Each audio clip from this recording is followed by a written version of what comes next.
लेकिन सर एक और इशू है, और ये अभी ताजा ताजा इशू है कि एफएनओ पर सेबी का एक कंसल्टेशन पेपर आया है। ये तारीख बदलना चाहती थी एनएससी, जो डेरिवेटिव एक्सपायरी होती है निफ्टी की, उसके जो एक्सपायरी का दिन था वो गुरुवार से हटाकर सोमवार को करना चाहती थी। लेकिन अब सेबी ने बोला है कि बिना उनकी मंजूरी के ये नहीं कर सकते हो, कंसंट्रेशन रिस्क बहुत ज्यादा हो जाएगा। सब एक ही दिन या उस एक दो दिन के अंदर अंदर अगर एक्सपायरी कर डालेंगे तो बहुत ज्यादा कंसंट्रेशन रिस्क हो जाएगा, तो बिना हमारी मंजूरी के एनएससी ये स्टेप नहीं ले सकती। एनएससी ने ये मुद्दा टाल दिया, डेरिवेटिव एक्सपायरी की तारीख बदलने की योजना टाल दी। पहले 4 अप्रैल के बाद निफ्टी की एक्सपायरी सोमवार को शिफ्ट होनी थी। अब सेबी के कंसल्टेशन पेपर के बाद एनएससी ने फैसला जो टाला है, तो 17 अप्रैल तक जवाब देने को कहा गया है। और ये प्रस्ताव दिया गया सेबी की ओर से कि मंगलवार या फिर गुरुवार को एक्सपायरी की जाए। तो सर एक तो ये जो अनाउंसमेंट है इसको आप कैसे देखते हैं, और एक तो ये दोनों के बीच में जंग हो क्यों रही है, बीएसई और एनएससी के बीच में? ऐसा क्या हथियाना चाहते हैं डेरिवेटिव मार्केट में, कितने वॉल्यूम्स?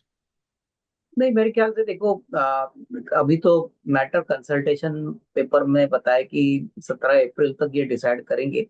बट मेरे ख्याल से जो भी डेट डिसाइड होती है, मेरे ख्याल से थर्सडे हो या ट्यूसडे, देखिए इनिशियली तो थोड़ा बहुत हिकअप मार्केट एक्सपीरियंस करेगा। बट उसके बाद जब रेगुलर साइकिल शुरू हो जाएगी रजत, तभी मुझे नहीं लगता कोई बड़ी दिक्कत होगी।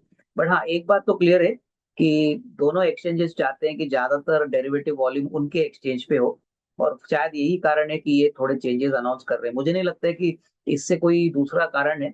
और डेरिवेटिव्स ऑलमोस्ट 90% वॉल्यूम का कंट्रोल करता है। तो ये शायद एक्सचेंजेस का एक टैक्टिक है कि ज्यादा वॉल्यूम उनके यहाँ पे खींचे। तो आई थिंक हमको वेट करना पड़ेगा फाइनली क्या डिसीजन आता है।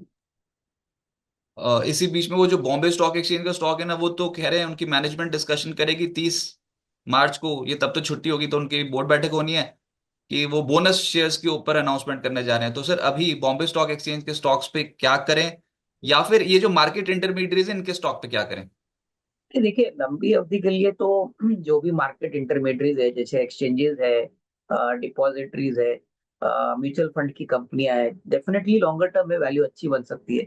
लेकिन आपको एक बात समझना है कि यहाँ पे शॉर्ट टर्म नहीं बट लॉन्गर टर्म की वैल्यू देखिए। जैसे सीडीएसएल काफी अट्रैक्टिव लग रहा है, कैम्स टेक्नोलॉजीज काफी अच्छा लग रहा है।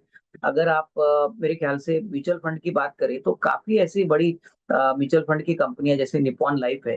मुझे लगता है कि आपको नजरिया कम से कम 1.5-2 साल रखना है, क्योंकि जैसे जैसे कैपिटल मार्केट में इन्वेस्टमेंट होगा, डीमैट अकाउंट्स बढ़ेंगे, तो उसका बेनिफिट इनको जरूर मिलेगा। और इनका सबसे बड़ा एडवांटेज है कि इनकी स्केलेबिलिटी के लिए इनको ज्यादा पैसा लगाने की जरूरत नहीं है।